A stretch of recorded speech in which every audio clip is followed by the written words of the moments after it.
And welcome everybody to the Huddle on KGUN 9 streaming platforms. I'm Jason Barr, joined by Pat Parris. We talk sports every Tuesday at this time. Pat, good afternoon. How are you? I'm doing well, Jason. You might think, what is he doing? Where is he at? Well, I'm actually at Old Tucson.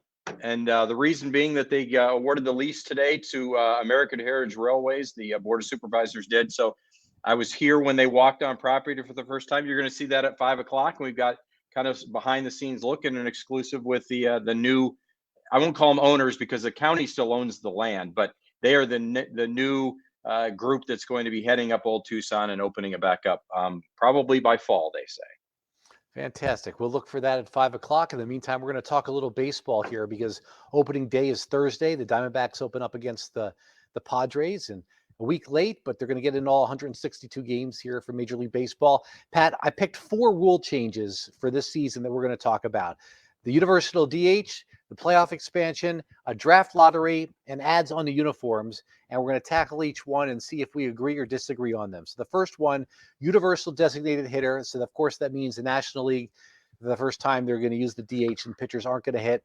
Pat, I'm not a fan of this. I love pitchers hitting. I feel like it's part of the strategy of baseball. It differentiates the National League and the American League. I like to see what pitchers could hit. I liked Zach Greinke hitting. I like the different strategies and the different ways late in the game of how you do the pitching and the double switches. I'm not a fan of this rule. I believe it is to get an extra job in there for the players. Your thoughts on universal DH? You covered baseball a long time. I had your sentiments exactly, Jason, for the longest time. And it's only been the last few years where I've started to come around and thought, okay, it's a competitive advantage for the American League. Yes, the National League wins the World Series occasionally. Dodgers have done it. I'm not saying that doesn't happen, but it just seems to has become such a big disparity between the American National League as a whole. And as long as you're doing interleague play, as long as you're facing each other all the time, that to me is when it became more and more apparent of the haves versus the have-nots. And so I came around to begrudgingly say, look, I love pitchers hitting. It's part of the game at every other level. It's unfortunate, but because one league has it and the other one doesn't, it's not fair. So you have to make it even. And there was no appetite whatsoever for the American League getting rid of the DH.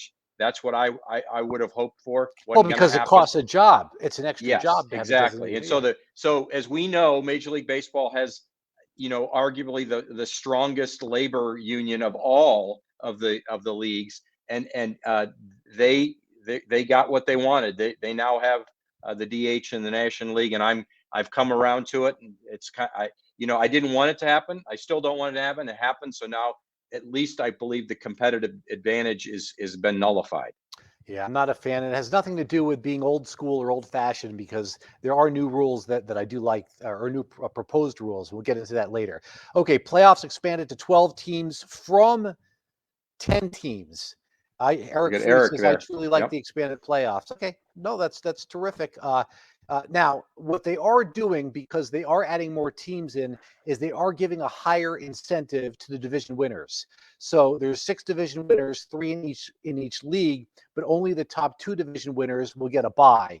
And then if you're not the home wild card team, you don't get any home games. So there's a little give and take there, Pat. Yes, they're expanding the playoffs, but almost a bigger edge to the teams that win the division and get the better records. Yeah, it's similar to what the NFL does, right? The top couple of seeds get the bye, and now it's just the top seed, though. Yeah, now it's just, you're right. They just changed it to the top seed, but it's very similar in that regard. And I think the thing you have to remember is, what does this take it to? 40% of all teams now have a chance to make the playoffs, and I think that's in line with the other. I don't have a problem with that. I think, again, the bottom line is always money, right? We just talked about it with the DH Players Association wanted more money for their players. They get it with the DH in the National League. Owners are going to get a little bit more money. There's going to be another round of playout. Basically another team in the playoffs, another, in essence, another round of playoffs. So I think that's what drives it.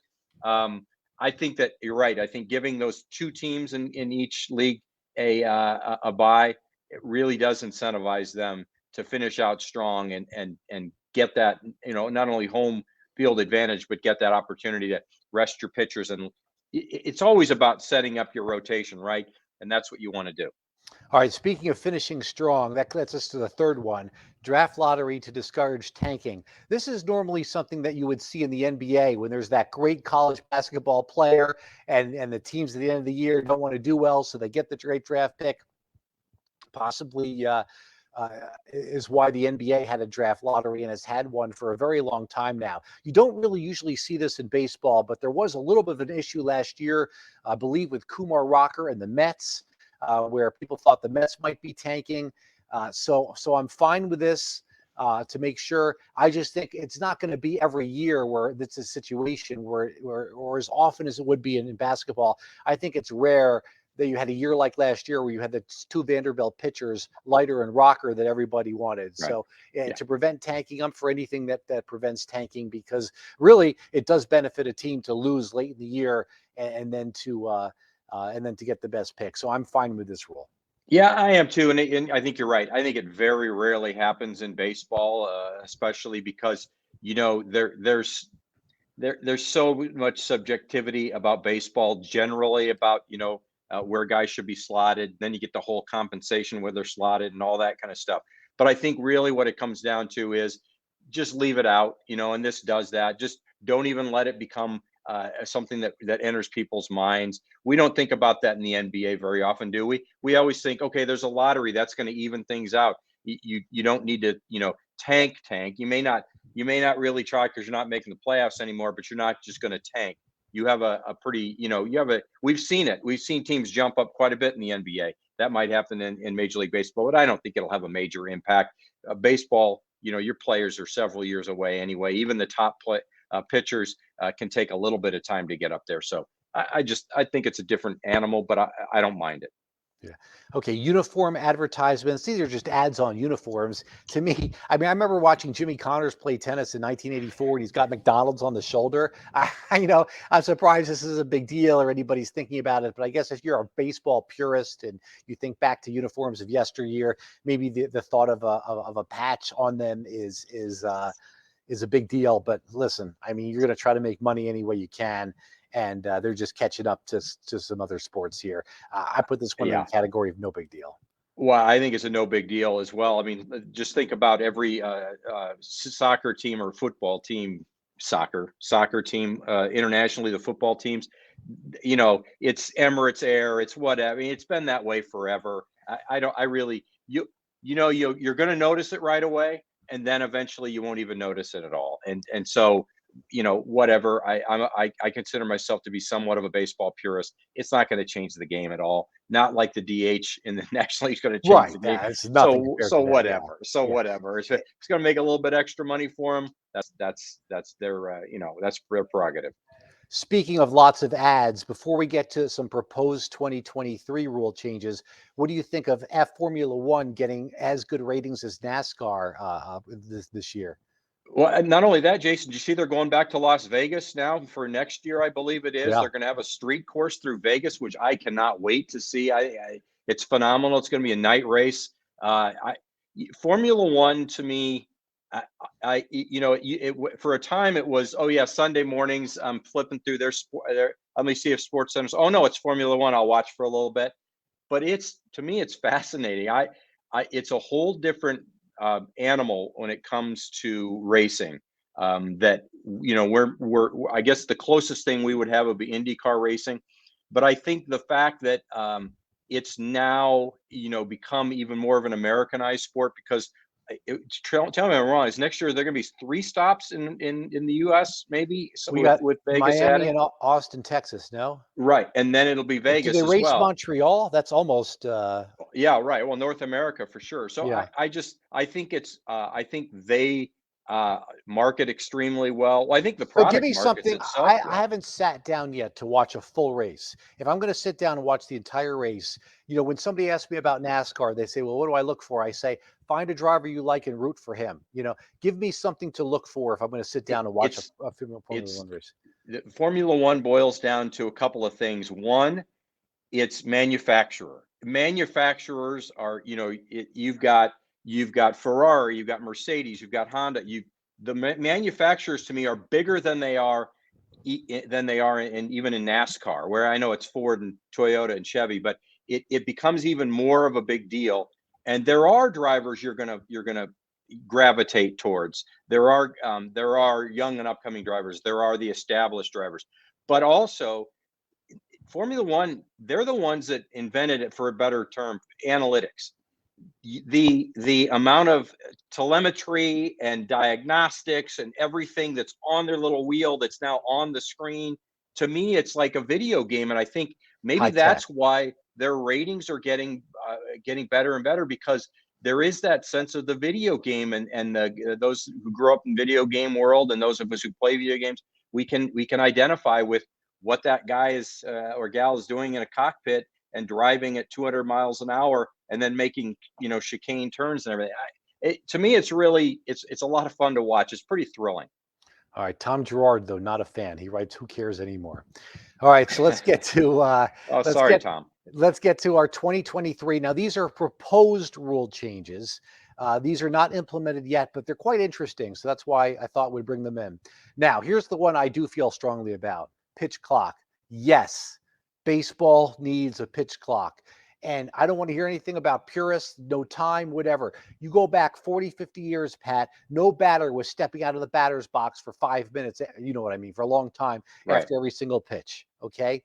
Uh, once the Undo pitch the clock Velcro is, of the gloves. Undo the Velcro of the that's right. gloves. Once Yeah. the pitch clock is in there, you know what people are going to say after a couple of years? Oh, yeah. It's like, I can't imagine without it. It's like the shot clock in basketball. In We need a basketball. Yep. pitch clock.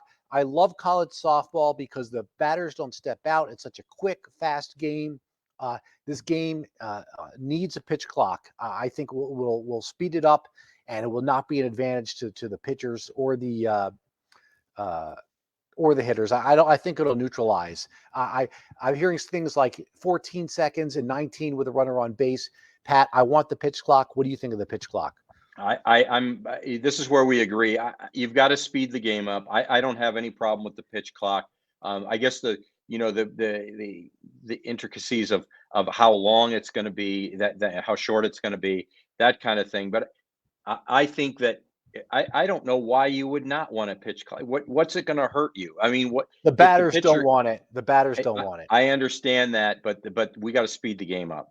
Period. We got to speed Yeah. the game up. All right, Sona Ferrando, I totally agree. I want a pitch clock. Okay, ban on defensive shifts. I was a little surprised that there was such strong sentiment on this, but I guess you take a look. It's a defensive rule if this happens, and you take a look at defense. And you compare it to another sport. In the NBA, the zone is illegal. They call it illegal defense, but in Right. college basketball, you can play a zone.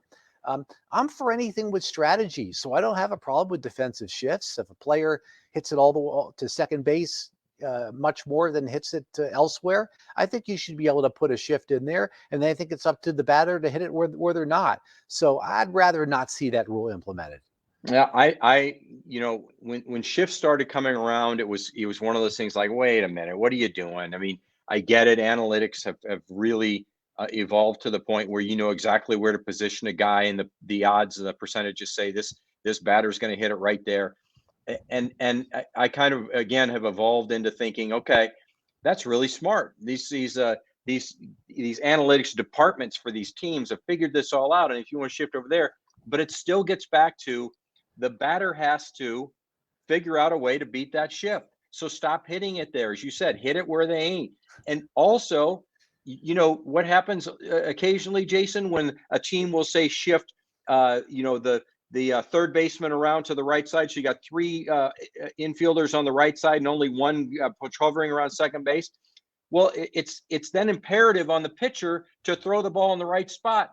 Every once in a while, they don't. And guess what happens? They throw it to if you're a right-handed batter, they throw it inside or the left-handed batter, throw it outside, and they can hit it to where there's nobody at. So there are mistakes that still are happening with that. So it's not a perfect science, the shift that gets put on. Pitchers still have to make the pitches where they're supposed to pitch it, and batters have to make adjustments. And if they don't, they're going to be out. So I don't know why you'd have to change that Yeah, rule. I don't want Let to them see it. stand where they want. Yeah, I don't want to see it, but I don't feel strongly about it either. Okay, bigger bases. This one's not for the fan. This one is for the player. So you really got to hear from them and why they want bigger bases. And when I first saw this, I'm like, what do you need bigger bases for?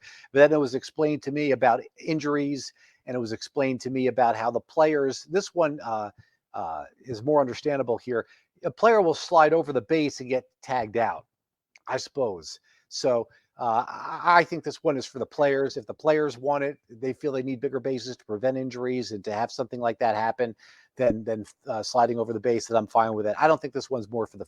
I don't think this one's for the fans. And if the players Yeah. say they need bigger bases and they all believe that, then fine, have your bigger bases. I don't I, think it's a big deal. Three I inches. think What are we talking about here? I think I defer as well to the to Yeah. the to the to the base runners. What do they want? Lindsey Hopkins says it's strategy. You can't ban someone's strategy. Going back to the shifting, if you pay someone millions to hit a ball, they should be able to adjust.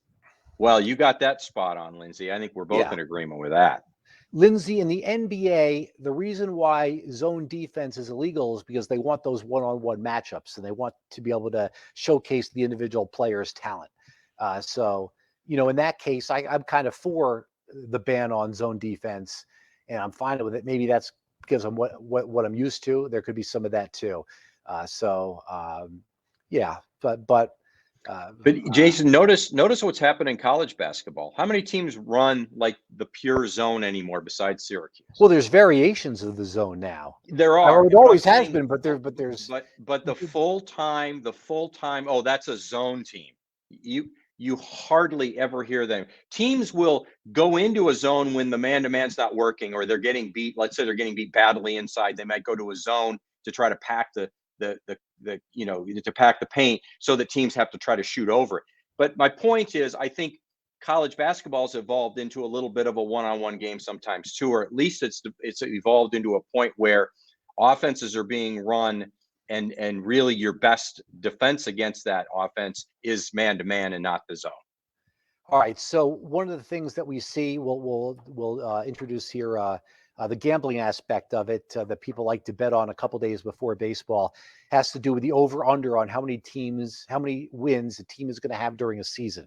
So, for example, you can bet uh, a certain team is an over under, and if you think they're going to win fewer than whatever their number is, let's just say 81, because that would be 50% of their games winning.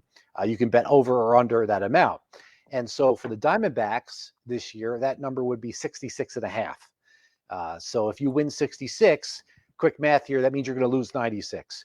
So Vegas is predicting the Diamondbacks to go 66 and 96. Now, while you may not think that's very good, the Diamondbacks won 52 games last year, right? Right. That's a Now, big improvement. is Yeah. their team really that materially better that they should win 14 more games? I think those 14 wins are just coming from it's just such a weird deviation for anybody to only win 52 games in a year. I'm inclined to take the under of the 66 and a half of the Diamondbacks. I'm going to put you on the spot here, Pat. Diamondbacks at 66 and a half. You taking the under or the over for wins? I'm going with the under. Oof. I think what it is you say, can they really be that bad again? Can they really not even get to 67 wins? Boy, Look at the Jason, that division. The division's you're good. you're putting me on the spot, but I'm inclined to say 66 wins, not 66 and a half. You see where I'm at? It's just barely under, but I think they might be under. They are every power ranking I see, they are 28th, somewhere around that out of the 30 teams. Generally, only the Pirates and the Orioles are behind the Diamondbacks right now in the power rankings. And I hate to see it. And it's our home state team, and I'd love to see them get back to where they were a few years ago, but they just do not have the talent to do that. Yeah. Well, they're going to know a lot more after one game. Not to put too much on Mad Bum, his first start, but boy, you hope he's got a good first start, and you hope that's a symbol of how he's going to do the rest of the year. Yeah, All right, and we haven't even. Alex. We'll tackle this. Robot umpires Okay, coming to AAA baseball. Do you see the same happening with MLB? Here's my take on it. I do have a strong opinion on this, and my opinion, Pat, is this: do you think the home plate umpire is part of baseball? If you don't, okay, if you don't think he's part of the game, Absolutely. It should be a computerized strike zone, and the umpire, we don't have to take his job away. I don't want that to happen. He can still call ball and strike. He can still be the chief head of the crew, and he can still, call outer safe when the ball reaches home plate. But why? But take the error out of it, just like you saw in tennis. Take the error out of it. I don't think that the umpire should be calling balls and strikes. I do think it should be a computer. And the only, to me, argument against that is if you think that umpire is part of the game, meaning, he's working with the pitchers, uh, uh, the pitcher's trying to, just get to the strike zone, like the way Tom Glavine pitched is what I'm trying to say, where he's Right. nibbling on the edge and the Right. umpire recognizes it. And Tom Glavine's a veteran, so he's going to give them that pitch, but the rookie may not get it. Okay. That's one example. To me, I don't think the umpire is part of the game. I would like to see a computerized strike zone. I'm not there yet, Jason. I'm just not there yet. I'm willing to try it at the minor league level. I'm willing to try it at the AAA level and see how it goes. But I think this is one of those situations where you're going to have almost a generation of players in the minors before you even introduce it into the majors. I'm not saying 20 years, but I'm saying you might need a 5-year period to try it out in the minors, work all the kinks out, and get those young players coming up used to that idea, not only the hitters but the pitchers, and just see, because if you dive in head first and it's not everything that it's promising to be, and there are issues, then it's hard to go back. So I I'm want to make fine with sure that it's ironing out all the kinks, but I also think it's a bad product, Pat. When you're watching baseball and on the television screen, you see the strike zone. Okay, the pitcher misses the strike zone, it's called a strike, and that's like replayed, and the umpire looks bad 30 well, times, I 30 can times tell a you night. this, Jason. That, that I can tell that's you not a this is good product, Pat. having worked for sports networks doing Major League Baseball for as long as I did. That the one you see on TV isn't always that accurate either. It's not now. That's not going to be the one that they use when it comes to the to calling balls and strikes. It's a much more high tech situation, a much more high tech solution. But the one you call up on your phone, and the MLB has one, and you see it on the TV. It's not foolproof. It's not 100% accurate either, like it would be. So remember that when you're watching sometimes, and you're like, how can they miss that? And sometimes it's off by quite a bit. I Sometimes don't it's a think the whole average ball fan knows that. I just think the all average with. fan's watching TV and be like, Well, I'm pulling it again. do you think the announcers want to say, well, ours is just kind of a representation, but that's what it is. It's a representation. It's fairly accurate. I would say that most of the time you can use it as a guide, but I wouldn't I wouldn't stand up and throw a brick through my TV if it showed it being off compared to what the actual strike zone is. Yeah, I'll address JD Martinez really fast, and then Yes. we got to roll here. Uh, sometimes you sign a guy has a big year in the final year of his contract. Okay, you sign him to a big contract, and then he produces a third of what he used to produce. Okay, and then sometimes you sign him to a big contract, and he produces just the same as he did in the final year of his deal, and you just don't know. And JD Martinez produced great even when he got his new contract. Some guys don't. It's tough. It's tough to Well, figure how that's going to go. So, yeah, I agree with that, Jason, but I'll say this, that let us know right then what the future plans of the Diamondbacks were, because you saw no, the but they gave Peralta a dismantling. big contract, and his numbers haven't been good. But not the kind of contract they would have had to give JD to give JD Martinez, and not the kind of contract they would have had to give Paul, keep Paul Goldschmidt under, and it just became it kind of devolved from there in wins and quality of team that you're putting on the field. All right. All right. So it was a good baseball chat here as we get ready for opening day Thursday. It's the Yep. Diamondbacks up at Chase Field going to take on the Padres. Yu Darvish and Madison Bumgarner are going to start the opener a week later. But like I said, also 162 games are going to get in. All right. Anything else, Pat, before we say goodbye? No, I know you got just we got to get busy on the 5 and the 6, so we'll okay. do that next.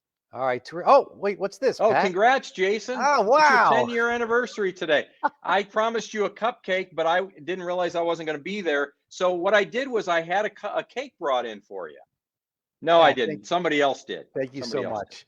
Uh, It is 10 years ago today on my first day. Jake Knapp was the other sports anchor, and he quit.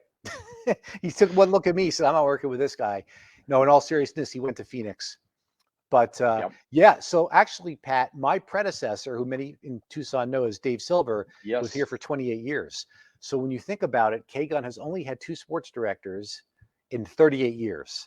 So that's a pretty cool feat for KGUN, I would say. And I would agree. yeah, I I can't believe I it's got been. one for you real quick. What's that? When I was very young, just out of college, I worked in Des Moines at WHO TV in Des Moines. The only sports directors, the one right before me is his name was Jeff Bimeford. Before that, it was the longtime radio voice of the Iowa Hawkeyes, Jim Zabel. And before that was a guy named Dutch Reagan, became president of the United States. So I was only the 4th sports director at WHO, of all those many years. And it went all the way back to Ronald Dutch Reagan. That was a joke that Ronald Reagan made that didn't make me feel very good. He was like, if only I had concentrated more in my sports casting. Yeah. Thank you for the nice words, everybody. And yeah, no, so on every anniversary, we're not going to reflect here, but I think 10 is a A big 10's one. worthy. So, It's worthy, Jason. so Congratulations. that's nice of you to say. All right, I'll let you get back to the 5. All right. Working on the 5 o'clock We'll news. see you on TV. All right. Yeah, we'll see you on TV. Thanks so much, Pat, and thanks everybody for streaming here on the Huddle here on KGUN 9, and we'll see you right back here next Tuesday at the same time. Thanks, everybody.